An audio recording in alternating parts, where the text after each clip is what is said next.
भगवत गीता गीता का सार अध्याय 6 ध्यान योग। जय श्री कृष्ण दोस्तों। 5वें अध्याय में आप लोगों ने जाना कि ज्ञानी पुरुष दिव्य ज्ञान की अग्नि से शुद्ध होकर बाहर तो सारे कर्म करता है, किंतु अंतर में उन कर्मों के फल का परित्याग करता हुआ शांति, विरक्ति, संसार की उन वस्तुओं एवं कर्मों से अलग होना जिसमें सामान्य लोग लगे रहते हैं, सहिष्णुता, सहन करना, आध्यात्मिक दृष्टि तथा आनंद की प्राप्ति करता है।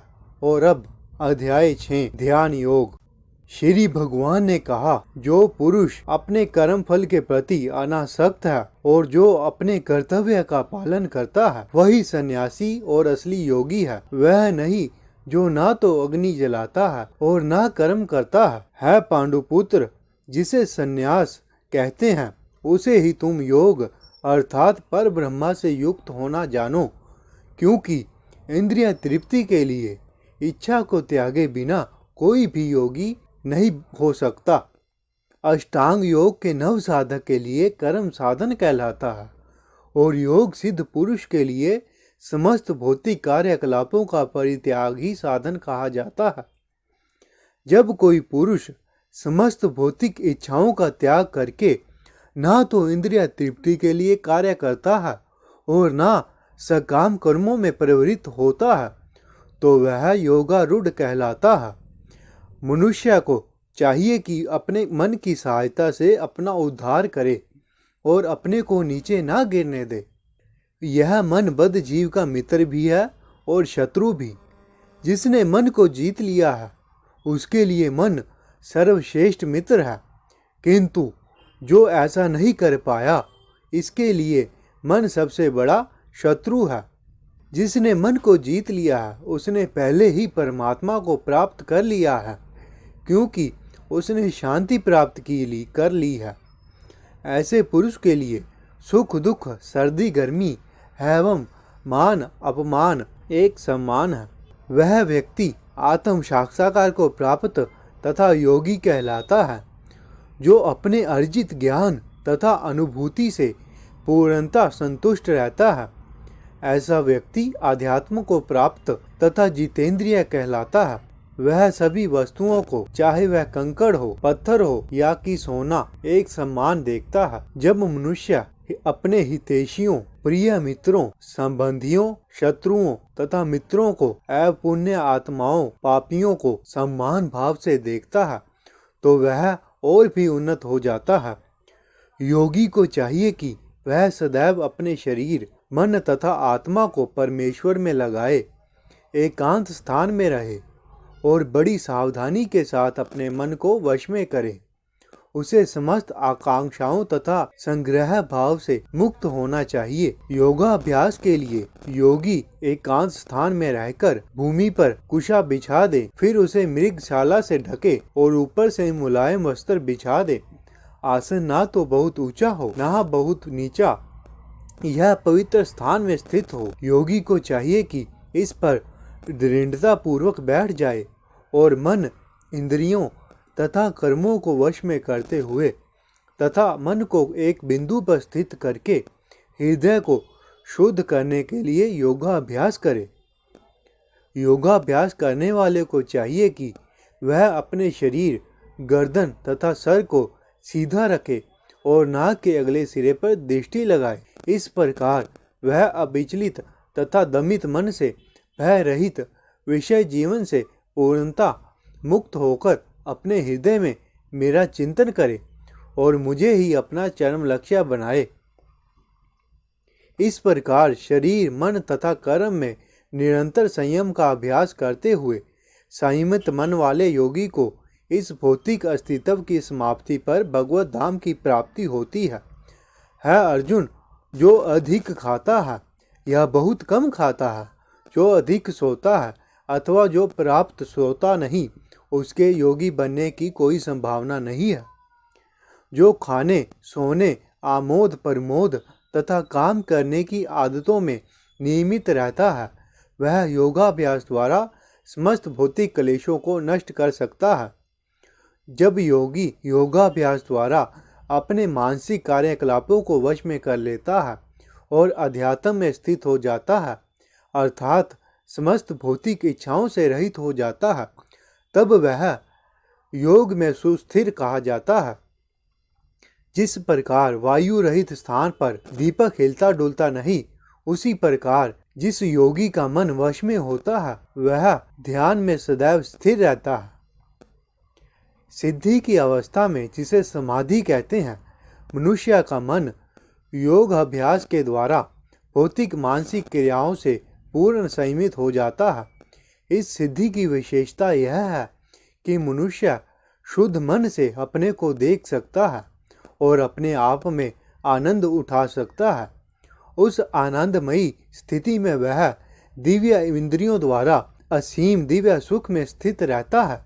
इस प्रकार स्थापित मनुष्य कभी सत्य से अलग नहीं होता और इस सुख की प्राप्ति हो जाने पर वह इससे बड़ा कोई दूसरा लाभ नहीं मानता। ऐसी स्थिति को पाकर मनुष्य बड़ी से बड़ी कठिनाई में भी विचलित नहीं होता। यह निसंदेह भौतिक संसर्ग से उत्पन्न होने वाले समस्त दुखों से वास्तविक मुक्ति है। मनुष्य को चाहिए कि संकल्प तथा श्रद्धा के साथ योगाभ्यास में लगे और अपने पथ से विचलित न हो। उसे चाहिए कि मनोधर्म से उत्पन्न समस्त इच्छाओं को त्याग दे और इस प्रकार मन के द्वारा सभी ओर से इंद्रियों को वश में करे। धीरे धीरे क्रमश पूर्ण विश्वास पूर्वक बुद्धि के द्वारा समाधि में स्थित हो जाना चाहिए और इस प्रकार मन को आत्मा में ही स्थित करना चाहिए तथा अन्य कुछ भी नहीं सोचना चाहिए। मन अपनी चंचलता तथा अस्थिरता के कारण जहाँ कहीं भी विचरण करता हो, मनुष्य को चाहिए कि उसे वहाँ से खींचे और अपने वश में लाए। जिस योगी का मन मुझ में स्थिर रहता है वह निश्चय ही दिव्य सुख की सर्वोच्च सिद्धि प्राप्त करता है। वह रजोगुण से परे हो जाता है। वह परमात्मा के साथ अपनी गुणात्मक एकता को समझता है और इस प्रकार अपने समस्त विगत कर्मों के फल से निर्वृत्त हो जाता है। इस प्रकार योगाभ्यास में निरंतर लगा रहकर आत्म संयमी योगी समस्त भौतिक कलमश से मुक्त हो जाता है और भगवान की दिव्य प्रेमा भक्ति में परम सुख प्राप्त करता है। वास्तविक योगी समस्त जीवों में मुझको तथा मुझ में समस्त जीवों को देखता है। निसंदेह स्वरूप सिद्ध व्यक्ति मुझ परमेश्वर को हर जगह देखता है। जो मुझे हर जगह देखता है और सब कुछ मुझ में देखता है, उसके लिए ना तो मैं कभी अदृश्य होता हूँ और ना वह मेरे लिए अदृश्य होता है। जो योगी मुझे तथा परमात्मा को अभिन्न जानते हुए परमात्मा की भक्ति पूर्वक सेवा करता है, वह हर प्रकार से मुझ में सदैव स्थिर रहता है। अर्जुन, वह पूर्ण योगी है जो अपनी तुलना से समस्त प्राणियों की उनके सुखों तथा दुखों से वास्तविक समानता को दर्शन करता है।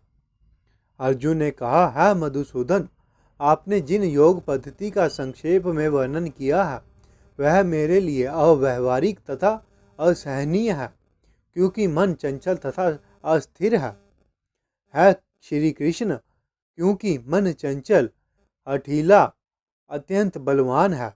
अंत मुझे इसे वश में करना वायु को वश में करने से भी अधिक कठिन लगता है। श्री भगवान ने कहा, है महाबाहु कुंती पुत्र, निसंदेह चंचल मन को वश में करना अत्यंत कठिन है, किंतु उपयुक्त अभ्यास द्वारा विरक्ति द्वारा ऐसा संभव है।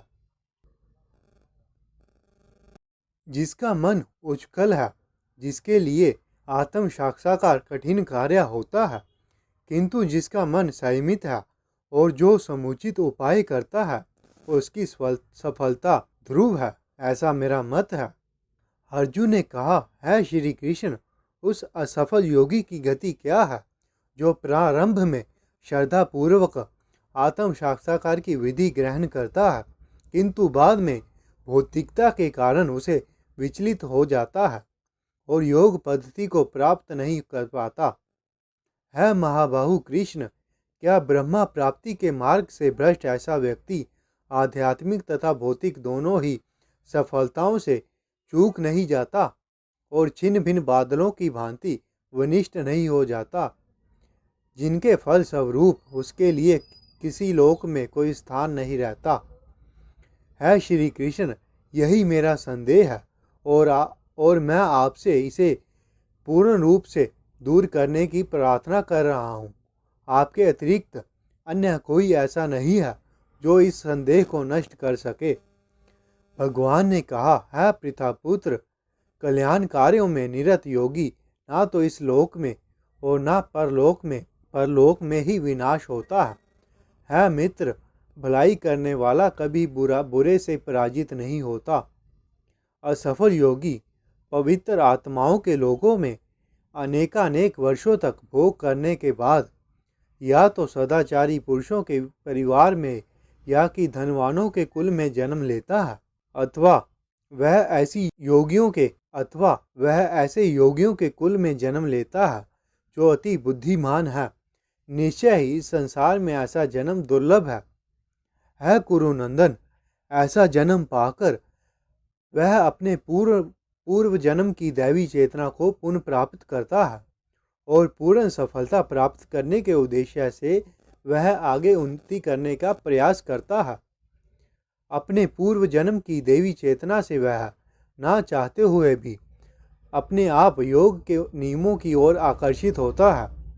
ऐसा जिज्ञासु योगी शास्त्रों के अनुसंधानों से परे स्थित होता है और जब योगी कलमश से शुद्ध होकर सच्ची निष्ठा से आगे प्रगति करने का प्रयास करता है तो अंत में अनेकानेक जन्मों के अभ्यास के पश्चात सिद्धि लाभ करके वह परम गंतव्य को प्राप्त करता है।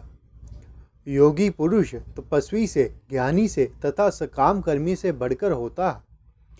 अंत है अर्जुन, तुम सभी प्रकार से योगी बनो और समस्त योगियों में से जो योगी अत्यंत श्रद्धापूर्वक मेरे परायण है, अपने अंतकरण में मेरे विषय में सोचता है और मेरी दिव्य प्रेमा भक्ति करता है, वह योग में मुझसे परम अंतरंग रूप में युक्त रहता है और सबों में सर्वोच्च है। यही मेरा मत है। इस प्रकार श्रीमद् भगवत गीता के 6ठे अध्याय ध्यान योग का भक्ति वेदांत तात्पर्य पूर्ण हुआ। जय श्री कृष्ण।